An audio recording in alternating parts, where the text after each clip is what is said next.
Understanding Medicine. My name is Aziz-ur-Rehman, and today I'm going to talk about a very common condition in our country, the chronic hepatitis C. And my emphasis would be on managing chronic hepatitis C in 2022. And this is important because this is one disease which has the treatment has evolved tremendously in the last 3 decades.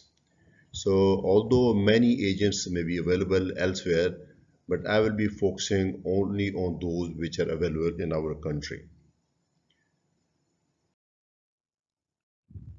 This is in relevance to World Hepatitis Day, and I delivered this lecture last year, but this year again on I think 28th of July we will be having some function and we will be observing that day and I will give my talk. So I think it is very relevant today.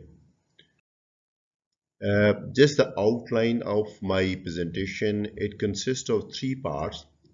Number 1, prevalence of chronic hepatitis C in the world and particularly in Pakistan, and some basic facts about hepatitis C virus so that you can understand the new drugs, the modern drugs better. And then treatment, the treatment in the past, which was very unsatisfactory, and the current treatment and the future developments. So I'm going to take up all these 3 one by one. The prevalence of hepatitis C, you can see this is the red, which is more than 3%, and our country is in that more than 3%. In many parts of the world, it is prevalent. It is, I think, prevalent all over the world. Although in some part of the world, like Africa, some data is not available, but it is, I think, present almost everywhere. In Pakistan, the prevalence is actually more than 3%. Now, according to some local estimates, the prevalence in Pakistan in various parts is from 5 to 11%. That makes it 11 to 24 million people are infected with this virus. It is the leading cause of chronic liver disease and hepatocellular carcinoma. There is no doubt about that. And 1.4 million deaths occurred in just 2015, and 70% are undiagnosed. Now this is the real problem.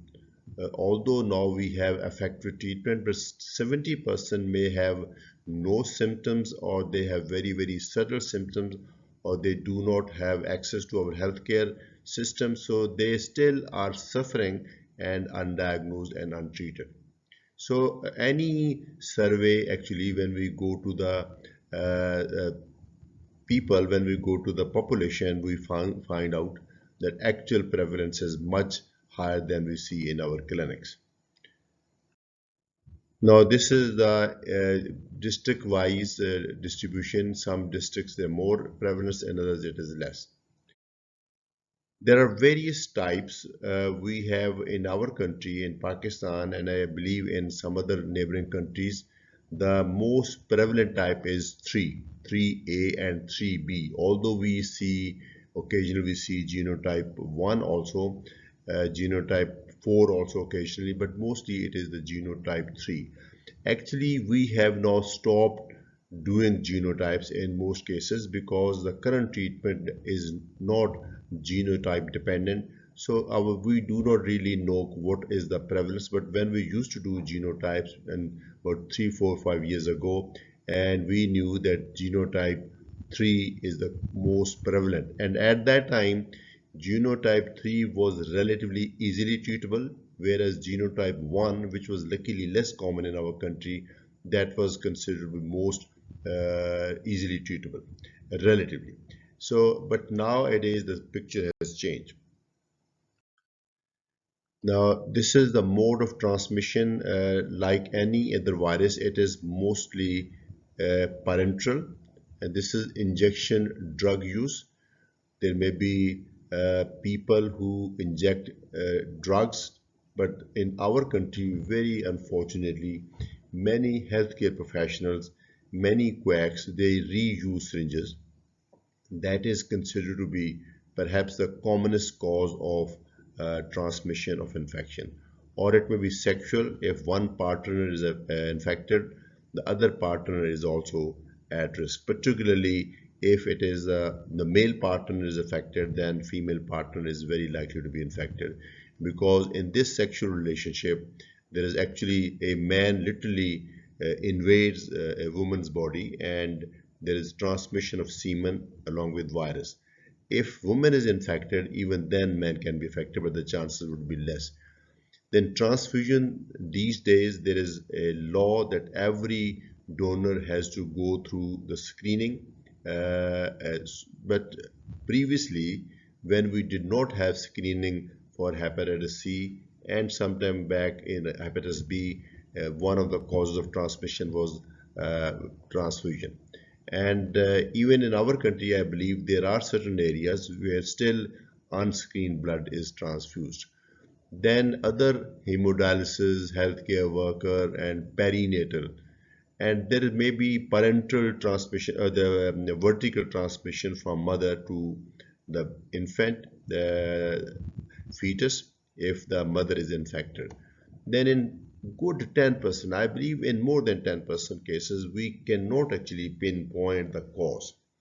In Pakistan, I think if I say in majority, we cannot actually pinpoint the exact cause. Perhaps there was a time when there was a campaign for vaccination and the entire villages were vaccinated, and I'm sure that time there was not much awareness about this possibility of transmission of infections. So if the one person was infected and perhaps the needle was not changed or not sterilized, the same needle unsterilized was used on multiple people, so there was increased transmission of hepatitis C in that part when the people were vaccinated against other conditions like smallpox or other conditions.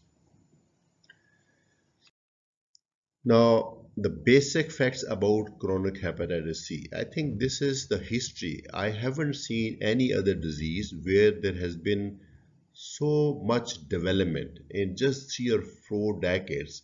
We discovered the virus, the scientists discovered the virus, and now we are talking about the eradication. So there has been very interesting developments. Now this is the virus. It has got envelope, this green with some spikes, and it has got core, this one, the yellow, and then it has got single-stranded RNA. Hepatitis C is RNA virus as against hepatitis B, which is DNA virus. So hepatitis C is RNA virus, and in the liver, RNA viruses they prefer to stay in the plasma, in the cytoplasm of the cells, whereas DNA virus they go into the nucleus. That is why in some cases the hepatitis C behavior is different than hepatitis B infection. Now some facts. It was discovered in 1989. Before that, it was known that there is virus which is not A or B, and because A or B was screened and still people would get infection after blood transfusion, it was called non-A, non-B. But in 1989, it was properly discovered and named hepatitis C. There are several genotypes and then subtypes. I think total genotypes may be like above 30, but there are 6 main genotypes and then subtypes. There used to be a lot of importance of these genotypes because different genotypes would respond differently to different antiviral regimens. And it produces numerous quasi-species. Quasi-species are very mild variants of a virus. That means the change or the mutation is not significant enough to be labeled as a separate species or a subspecies, but it would be like slightly different than the main series. It's like you see a basket of oranges, and every orange will be slightly different than the other, although all are oranges, all taste the same, but they may be by size and their shape, they may be slightly different.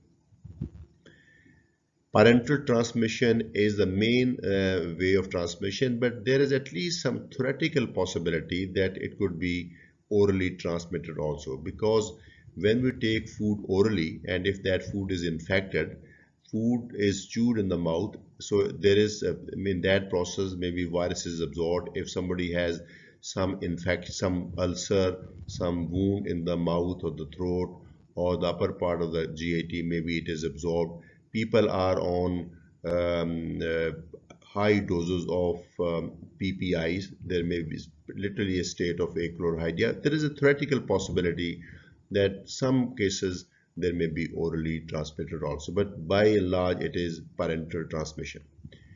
Now, infectivity of hepatitis C is more than that of HIV, but less than that of HBV. That means the total exposure and the amount of inoculum needed is more than HIV, but less than hepatitis B virus. That means hepatitis B virus is more easily transmissible and HIV is less than hepatitis C. So it has got moderate transmission. Non-protective antibodies. In response to infection, antibodies are formed, but these antibodies are not protective. So they can be used only for the purpose of screening and diagnosis.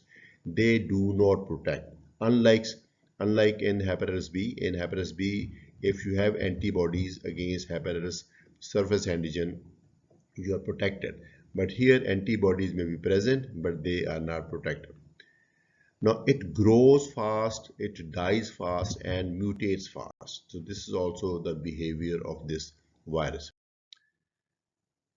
Now this is the structure of genome. As a clinician, you might not need to know this, but it is important to understand some new drugs.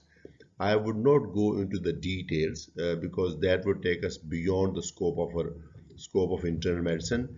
But just if you trace the hepatitis C virus RNA, it has got various portions, and this one, the genetic part, corresponds to these non-structural proteins. So these genes, they produce these non-structural proteins. That means they are not part of structure of virus, but they perform various functions. And if we can manipulate these genes or these proteins, maybe we can stop replication of virus, we can kill them. And that is exactly what has happened. These proteins are non-structural, but they perform very essential function for the survival of hepatitis C virus. So if we knock them out, the virus will not be able to survive. Now let's examine a few examples. These one, NS3, non-structural 3, non-structural NS, we call them NS. I think you may also call this NS. NS stands for non-structural. So no, NS3, NS4A, NS4B, NS5A and NS5B. All the new antiviral drugs, they target these essential proteins. Genotypes, I earlier mentioned there are 6 main genotypes, but there are some subtypes also. But we do not bother much about these genotypes, because at least in our country we use genotype medicine. That means one drug good for whatever gene, whatever genotype may be. Now, but this is the Southeast Asia. This is where we live, and we still have actually a genotype 3. In America, it is genotype 1, and in various countries, it is different genotypes. Natural course of hepatitis C, very interesting to learn. The first is acute phase.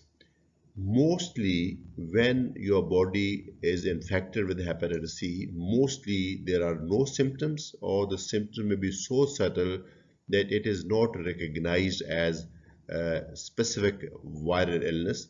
It is treated as just like normal flu. So most patients would not develop jaundice, which is the hallmark of hepatitis. Most patients, when they get hepatitis C infection in the acute phase, they do not develop jaundice. So it is just acute non-specific viral infection, just like flu. 15% or maybe less actually, 10% resolve on its own. Body's immune mechanism is able to control only 10%, but 85 to 90% will become chronically infected.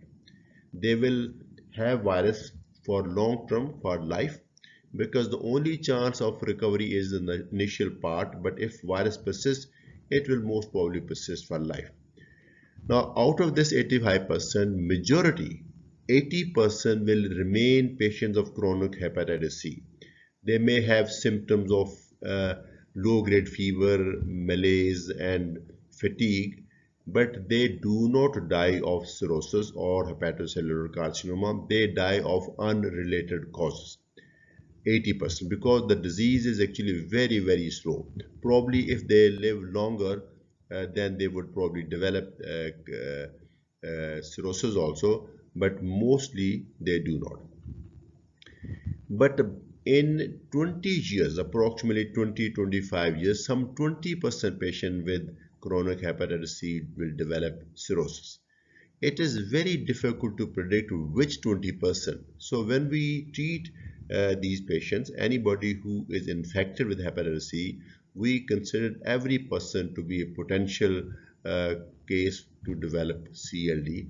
So it is not possible to predict which patient will develop CLD. Of course, if there is some evidence of fibrosis, somebody already showing thrombocytopenia, already showing some splenomegaly, already showing some changes in the liver, technically he has already developed cirrhosis, and that person will almost surely will progress to frank liver disease, CLD, and then decompensated liver disease. Those who have normal liver, it is difficult to predict. Previously, it was important, but these days, anybody who is infected with hepatitis C, we treat it, because treatment has become very simple and very, very effective. So important. Those who develop CLD, 1 to 3% per year will develop hepatocellular carcinoma, and then they will have rapid downhill. Hepatocellular carcinoma is very, very bad cancer. It may be multifocal, it might invade the portal vein, it may metastasize. So 1 to 3% people will develop this disease and die within maybe 1 year. 6% will develop what we call decompensated chronic liver disease, and they will develop portal hypertension, GA bleeding, encephalopathy, big ascites, and spontaneous bacterial peritonitis, and slowly succumb to this disease. So not a good scenario at all. Treatment there has been actually a very, very good change, as you can see from symbolized with this growing tree. The treatment was very, very unsatisfactory 25-30 years ago, but now because of the very, very fast development in this field, we have very effective and very, very safe treatments. Now we're going to talk about briefly, I think for the sake of knowledge, we will briefly talk about the history, because then you will appreciate how good the current treatment is. Virus was discovered in 1989, and in 1991 it was first time treated with interferon. Although we had known interferon before that, interferon was available for some other conditions, but it was treated for hepatitis C. Interferon is actually an immune modulating drug which enhances body's immunity against virus. In 1998, it was realized that interferon alone does not work in majority, so a combination of interferon and other non-specific antiviral drug, Ribavirin, was tried. And then in 2001, it was realized that different genotypes, they behave differently and they have different response rate. So for genotype 1, which was relatively difficult to treat at that time with interferon based treatment, the treatment was for 48 weeks, but for genotype 3, the treatment was for 24 weeks. And the treatment consisted of PEG interferon. PEG interferon is actually pegylated interferon. Conventional interferon used to be given every day or on alternate day, 3 times a week. But pegylated interferon works for 1 week. So pegylated interferon once a week, and ribavirin 400 milligram twice or thrice a day daily. So this used to be the treatment. And let me give you a very, very true picture. When we used to consider treating these patients, 50% would not qualify because established cirrhosis was contraindication. So many patients, on the basis of thrombocytopenia, advanced cirrhosis, or other conditions, are almost 50% would not qualify for the treatment, and those who would qualify, only 50% will tolerate the treatment. When we start the treatment, 50% would say after 2 weeks they can't carry on because it would cause so many side effects.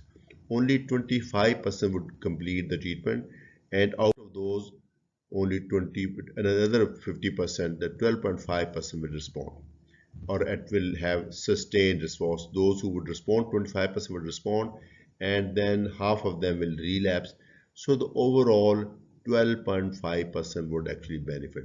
Very expensive and very toxic, difficult to tolerate treatment, only 12.5% would respond, will have sustained response. So from every respect, it was very unsatisfactory treatment, but that is what we had at that time. Now came the golden era of direct acting antiviral agents. Now this is the new era. I think it was like in 2013 when these drugs came into the market. Now I'm going to briefly tell you how these new drugs, the direct antiviral agents, how do they work. They are truly antiviral. Like interferon just increased your immunity against virus. It was not truly an antiviral drug. But these drugs, they specifically targets a non-structural protein and is truly a specific antiviral drugs. They are very specific and targeted. And because they're very specific and targeted, they cause much better response and very little side effects. They're oral, unlike the previous treatment, and usually once a day because they're long acting, and they are extremely well tolerated. Now, if I say the tolerability is equivalent to placebo, I don't think I am exaggerating. Rapid virus clearance, unlike interferon, there is very, very rapid viral clearance. Although we do not do HCV PCR very early, but we know that after starting treatment, the virus becomes negative in just 1 or 2 weeks. High barrier to resistance and multi and pan genotypic. That means one agent would work for multiple genotypes or all genotypes, but there's some drug interaction. When you treat these patients, you have to consider what other medication patient is taking. Now let's take few examples. NS3 and NS4A protease inhibitors. So this is one class, and we have 2 agents at least. There are more than that. Actually, I have just kept 2. For example, Simiprevir and Voxilaprevir. These are protease inhibitors. Then we have NS5A polymerase inhibitors, and the examples are Decletsavir and Velpatasvir. These are also specific antiviral. Now I have made the last point red just to identify. From the name you can guess which class this medicine belongs to. Like NS5A polymerase inhibitors have Asvir at the end, and the protease inhibitors have Previr at the end. Then NS5B nucleoside polymerase inhibitors. Now this is the real game changer. So Fosbuvir, when it came, that is the time when the entire spectrum of the treatment change. And then we have NS5B non-nucleoside protease inhibitors, and one example is cetrobivir. And this I think is this I'm sure is not available in our country. This one is available, these are available, and this is also available in different names. So these new direct antiviral agents, which have such good attributes, they have changed the scenario completely. Most of the current treatment consists of either two pills taken separately or two agents in one single pill. Now, for example, if we are treating a patient with sofosbuvir is the basic component of all treatment regimens. So sofosbuvir would be included in all regimens, plus another direct antiviral agent, decletsivir. If you use decletsivir, it will be used as a separate pill because decletsivir is made by another company. Velpatasvir is made by the same company which makes sofosbuvir, so they have combined in one pill. Practically, you are taking two drugs either in the form of two pills or in one pill. The effect is the same. But if you're taking single pill, perhaps it would be psychologically one would feel that the medication is simpler, but the effect is almost equivalent. Treatment indications. Now, if you remember my earlier slide, I said 50% would not qualify for the treatment. But here, every PCR positive patient, everybody who is HCV positive is a candidate for the treatment unless life expectancy is limited. We know the natural history of hepatitis C. It leads to cirrhosis in maybe 20 years. But if somebody has some other disease which is clearly limiting his life expectancy to months, then of course hepatitis C treatment might not be indicated and would certainly not be beneficial because patient's life expectancy is actually based on another condition that has got its own prognosis. So irrespective of viral load, previously we used to treat those with high viral load, irrespective of genotype, irrespective of ALT level, irrespective of CBC, whether the patient has anemia or patient has got thrombocytopenia, irrespective of liver histology, and irrespective of the fact if patient has got early cirrhosis or not.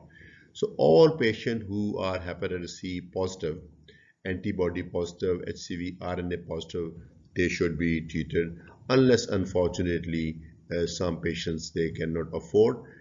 Previously, many patients were ruled out on the basis of these parameters. That's why I have listed here. So anybody who is positive for hepatitis C should be treated unless life expectancy is clearly limited because of another condition or patient does not have the required resources.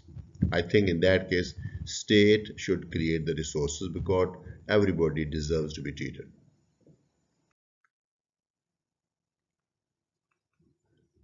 This is the evolution. Very briefly, it used to be interferon thrice a week plus ribavirin daily, then peg interferon once a week, ribavirin daily, sofosbuvir with ribavirin. This is the first time when we used ribavirin free. First development was ribavirin. No, this is interferon free. Sorry, yeah. First time when sofosbuvir came, we used sofosbuvir and ribavirin. That was interferon free. That was much better tolerated. But this is the revolution. Sofosbuvir with one direct antiviral agent, and this is ribavirin free and interferon free. And most patients would be treated with one of the direct antiviral agent from other class and one sofosbuvir. And some cases who have relapsed after treatment or those who have not responded to the treatment, they may be considered for sofosbuvir plus two direct antiviral agent. Improvement in SVR. SVR is a term we use once the treatment is completed And if patient the PCR has become negative, that means he or she has responded. We repeat PCR, HCV PCR after 12 weeks, and if the patient is still negative, we call it sustained viral response. So 12 indicates 12 weeks after SVR. So only then we would consider that this patient probably is been cured. With interferon ribavirin treatment, only 25% or less would achieve SVR12, and with improvement it became 50%, then it became 90%, and with current treatment it is close to 100%. It's 97% or 98%, but it is close to 100%. So such a big change, such an improvement, not only improvement in the SVR, but also the tolerability and the cost has come down. Evolution in hepatitis C treatment. Toxicity is reduced. This downward arrow indicates that all these things they reduce. Toxicity reduced markedly. Inconvenience of injection and the side effects reduced. Relapse rate reduced. Contraindication reduced. Now we can consider every patient to be treated. And development of chronic liver disease and hepatocellular carcinoma has reduced, and the indication for liver transplant has reduced. Unfortunately, some patients they still develop hepatocellular carcinoma despite the viral response.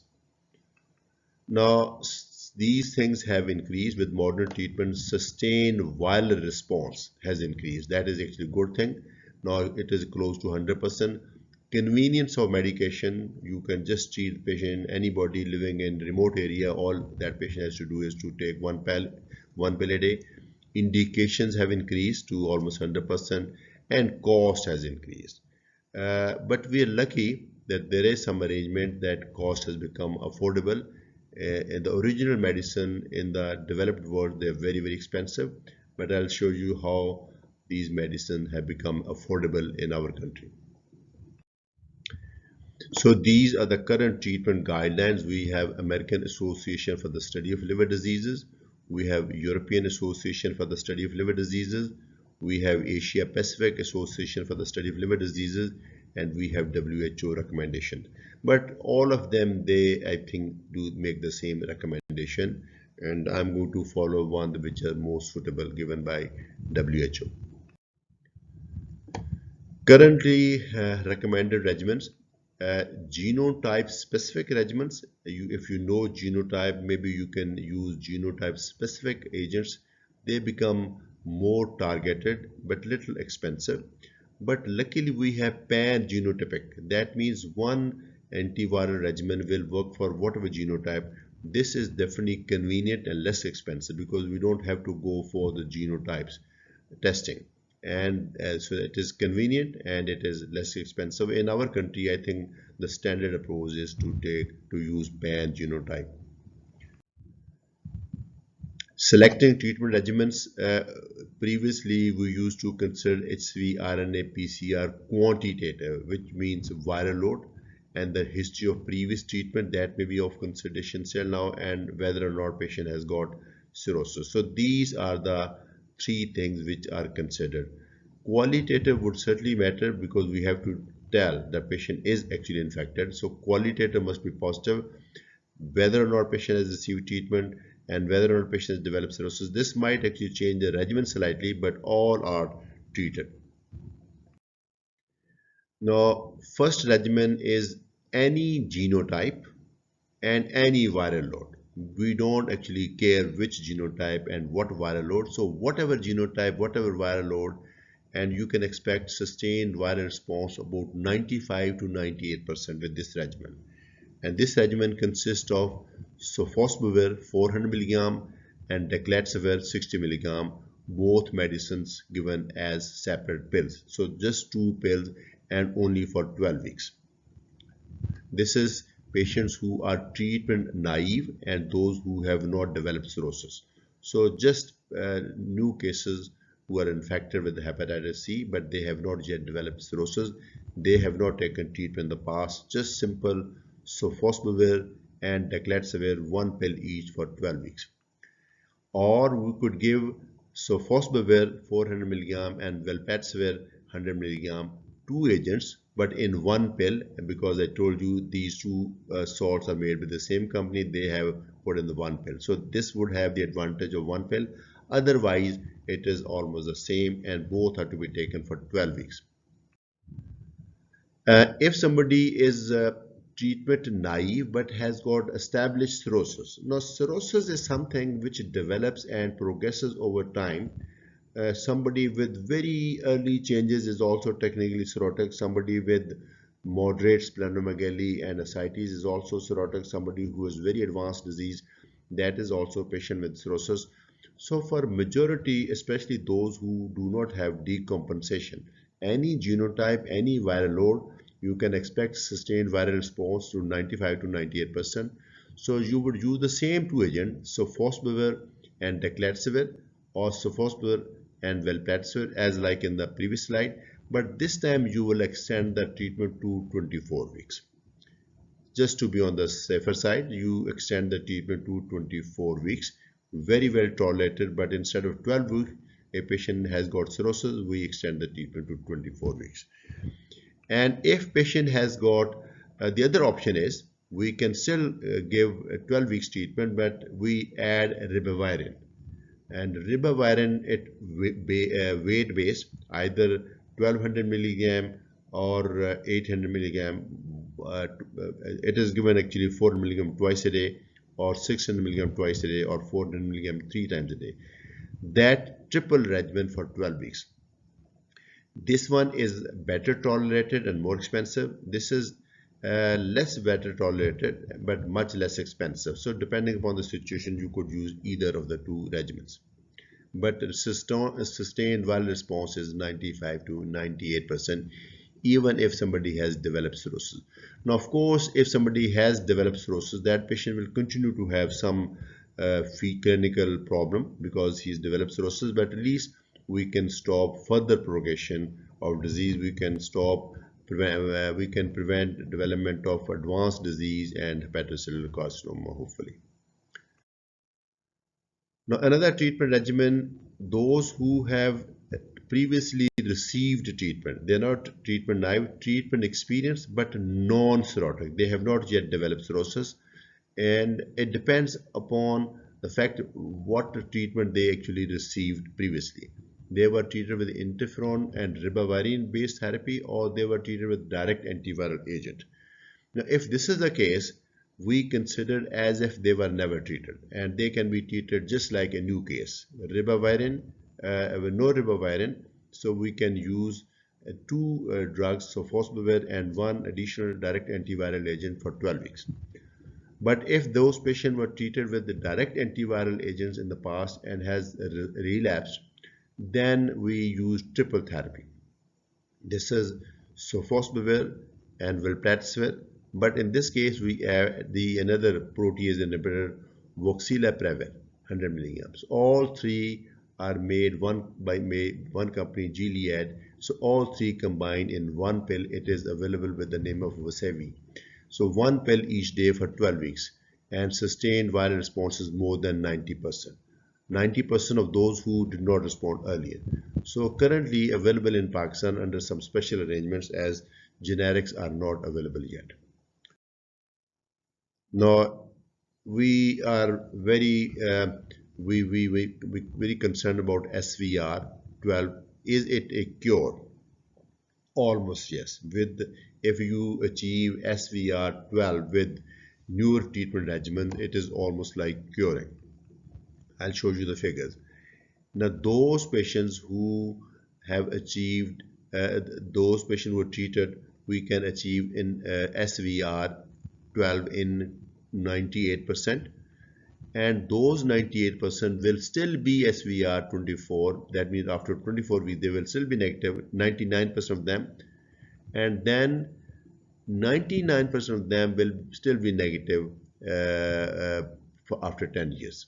So those who become negative at the end of the treatment, they continue to be negative at the end of 10 years. So that is like almost curing them.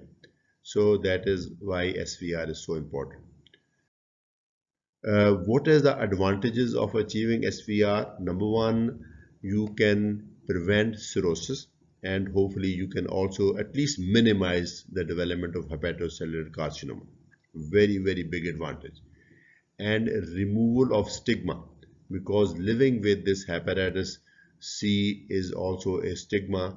Many times patients are isolated, screened out. So I think living without stigma is a great thing. Actually, these patients, those who are treated with hepatitis C, those who have become negative, they can donate blood, they can donate organs also.